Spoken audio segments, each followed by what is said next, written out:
Tom Richard with Penn State's Institutes of Energy and the Environment, and I want to talk a little bit about the state of the science of cellulosic technologies and the opportunities going forward.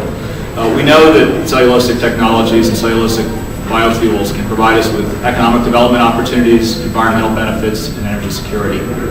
But we don't quite have those things in place quite yet.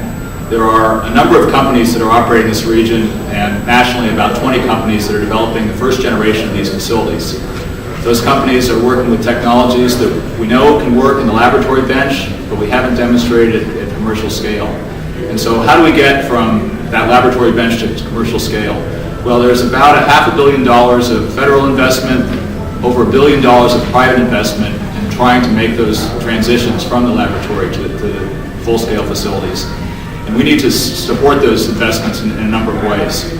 There are a number of technologies, many different approaches. They basically are classified in biochemical technologies and thermochemical technologies. And all of those technologies look like they'll work well.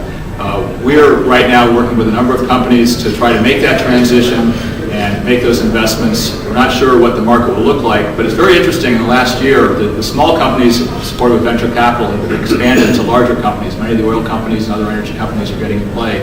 And so we think that the investment's going to be there. The research and development are coming along well. And right now, those cellulosic fuels that might cost $3 or $4 a gallon by today's technologies are rapidly going to become more cost-effective and compete with oil. The question then becomes, where will this happen? And to make this opportunity happen in the Chesapeake Bay region, we really have to work on the feedstocks. And there are major opportunities for development of new technologies, for cropping systems, for forest management, for agricultural management. We know that this region can grow tremendous forests, grasslands, and agriculture. But integration of biofuels with our conventional land uses of forest and recreation and food is going to be very important. We don't want to create conflicts of food versus fuel. We want to create food, fuel, and all the other ecosystem services that we depend on from this land.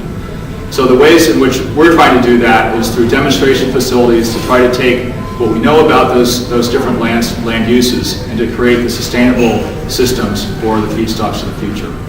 Those will include different ways of managing our forest land, integration of cover crops and perennial grasses into our agricultural lands, better use of our residuals from organic waste, from municipalities, from industry. All of those things can provide the feedstocks for cellulosic of the future.